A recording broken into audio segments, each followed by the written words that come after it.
ওই তো কথা কই আইব আচ্ছা ঠিক আছে দোকান কইবেন আমি ঘটনাটা হয়েছে কি বলছো? হ্যাঁ বুঝলাম।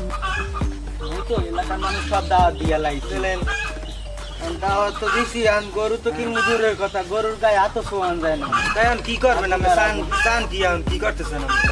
চাইলাম তো একটা ছাগল কিনে এইবার এটা কোনো কথা কান আমি কোন এই হাইঙ্গ গ্রামের মানুষগুলোর আমি দাওয়াত দিয়েছেন, এগুলোর খাইবেন একটা ছাগল দিয়া আর আমি একটা মুরা যাবো দেন, ওই একটা বলে ওইগুলো জবাব দেন, আপনি ওকে জবাব দেন, ওকে দিয়ে সবাই খাওয়াই দেবো আনে এখন ওকে ধরেন, ওকে ধরিয়া জবাব দেন। এখন হয়তো খাওয়াই শুরু করবো, কোরবানি পর্যন্ত ঠেয়াম আমার কথা সেরকম বোঝা যায় আর কি।